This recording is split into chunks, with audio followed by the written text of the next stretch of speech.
अस्सलामुअलैकुम प्यारे बच्चों। क्लास 8 सब्जेक्ट उर्दू टॉपिक गेहूं का दाना लेकर मैं आपके सामने हाजिर हूं। आज हमारा सबक है गेहूं का दाना। प्यारे बच्चों, किताबें अपनी निकाल कर गेहूं का दाना सबक निकाल कर सामने रखो और सुनते जाइयो। पहले मैं पढ़ूंगा, उसके बाद इसकी तशरीह करेंगे हम। एक बार कुछ बच्चे खेल रहे थे।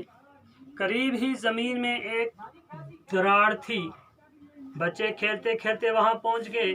क्या देखते हैं कि वहां एक अंडा पड़ा हुआ है। जब उन्होंने गौर से देखा तो मालूम हुआ कि वो अंडा नहीं है बल्कि गेहूं का दाना है, क्योंकि इसमें गेहूं के दाने की तरह एक गहरी लकीर थी। अभी बच्चे बहस कर रहे थे कि एक मुसाफिर वहां पहुंचा।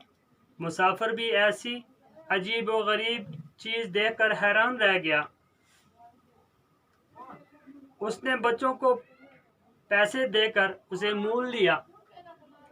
मुसाफिर उसे शहर में ले गया।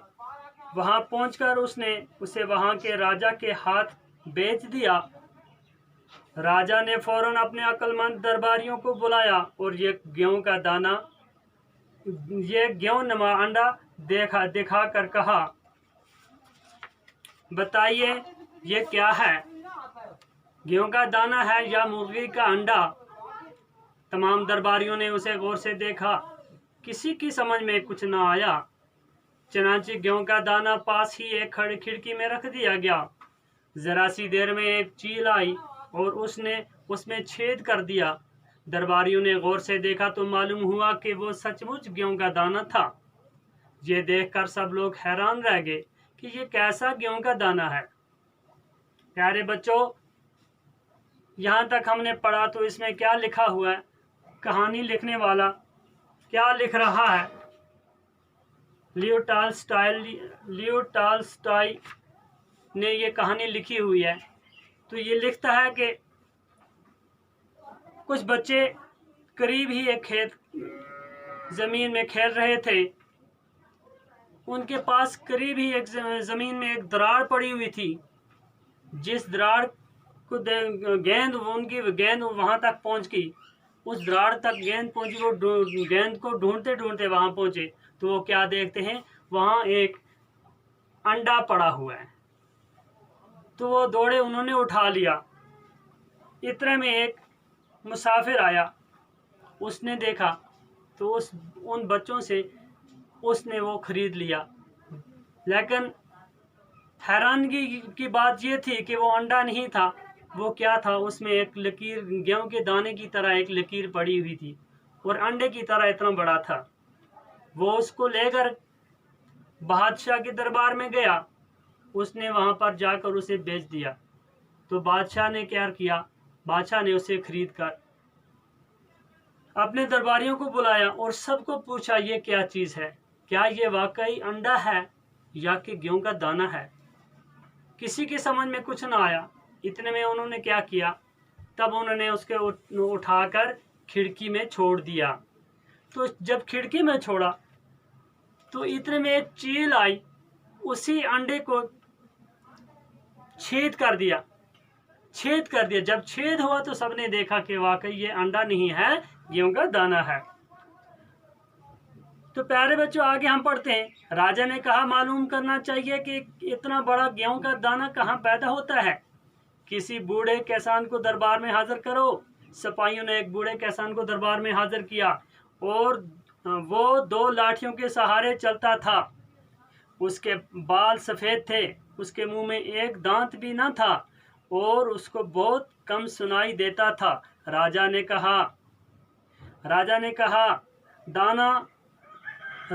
गेहूं का दाना उसके हाथ में रखा।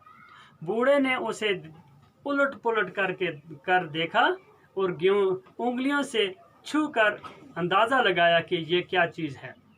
थोड़ी देर तो वो चुप रहा, फिर बोला, सरकार, मैंने कभी ऐसा गेहूं ना बोया है और ना देखा है, लेकिन मेरे वालिद शायद इस गेहूं के बारे में कुछ बता सकें।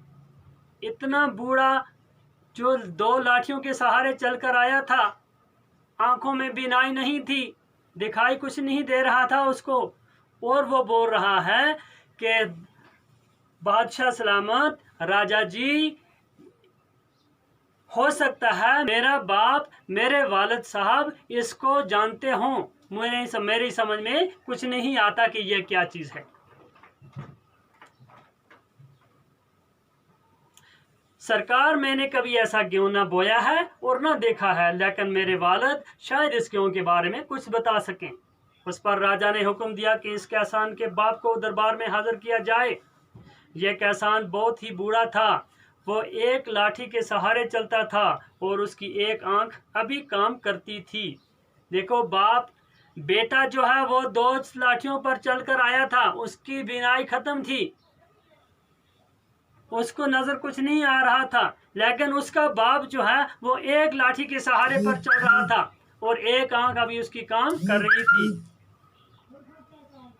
वो एक लाठी के सहारे चलता था और उसकी एक आंख अभी काम कर रही थी। राजा ने गेहूं का दाना उसके हाथ पर रखा और पूछा, बड़े मियाँ, क्या आपने इतना बड़ा गेहूं देखा है? ये बूढ़ा किसान भी कुछ बहरा था, यानी कुछ उसको समझ आता था, लेकिन पूरी तरह समझ नहीं आता था उसको भी, लेकिन अपने लड़के जैसा ना था। लेकिन जिस तरह उसका लड़का था, 2 लाठियों के सहारे चलकर आया था और आंखों की रोशनी भी ना थी, कानों से भी बह रहा था, उसकी तरह ये बाप नहीं था, उसकी तरह नहीं था। इसको कुछ समझ में आता था, लेकिन एक आंख की रोशनी भी थी, एक लाठी पर चलकर आया था। उसने कहा, सरकार, मैंने आज तक कभी इतना बड़ा गेहूं नहीं बोया है, न देखा है, और कभी मोल भी नहीं लिया।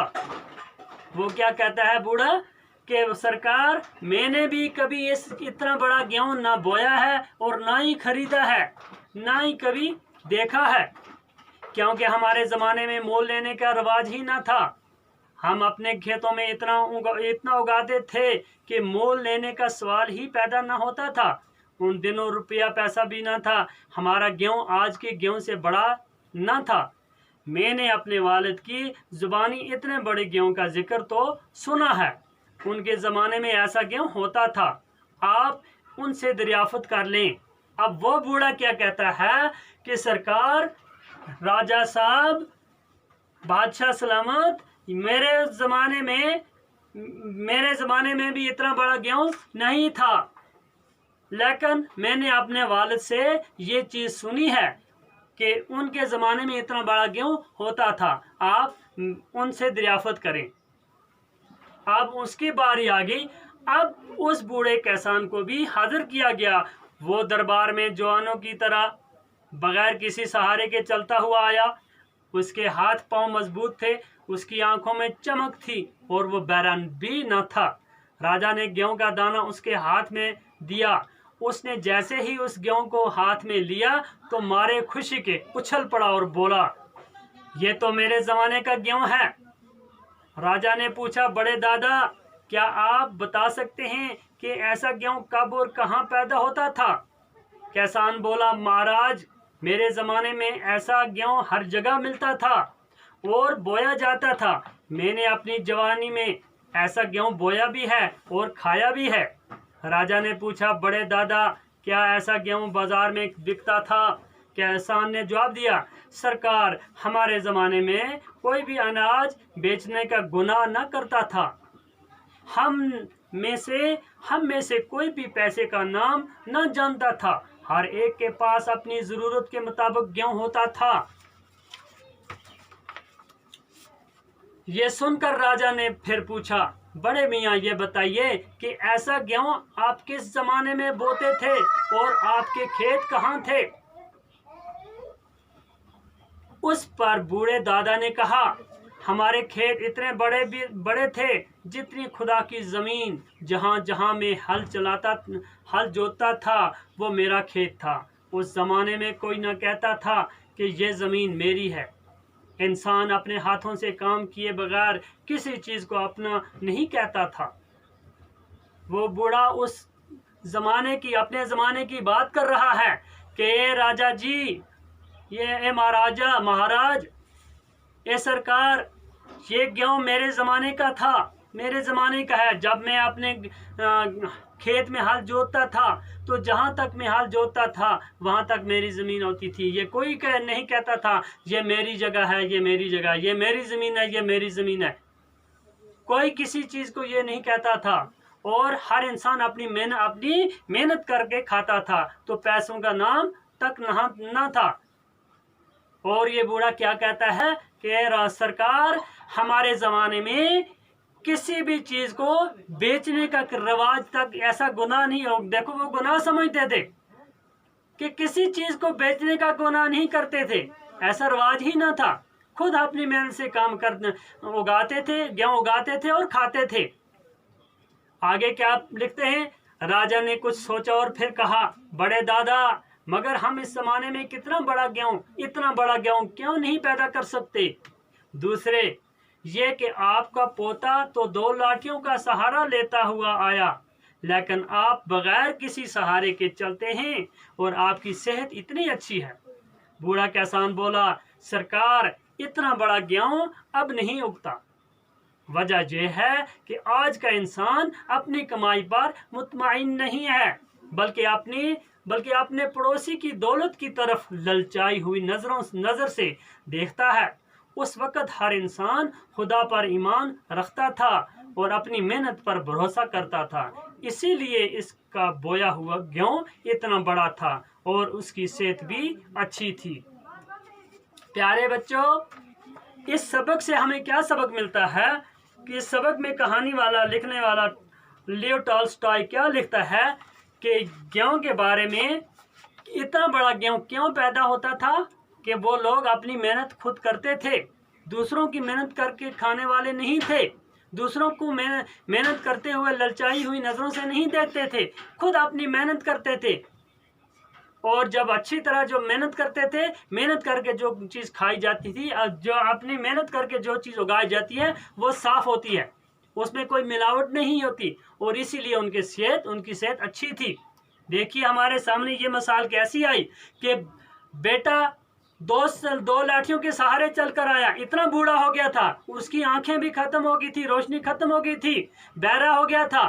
उसका बाप 1 लाठी पर था, यानी जब उसके बाप का ज़माना था तो वो फिर उसने भी अपनी मेहनत कम कर दी, लेकिन फिर भी बेटे की तरह ना था। तब वो 1 लाठी के सहारे पर चलकर आया और उसको अभी तक उसकी एक आंख में रोशनी थी, कुछ बहरा था लेकिन पूरी तरह बहरा न था।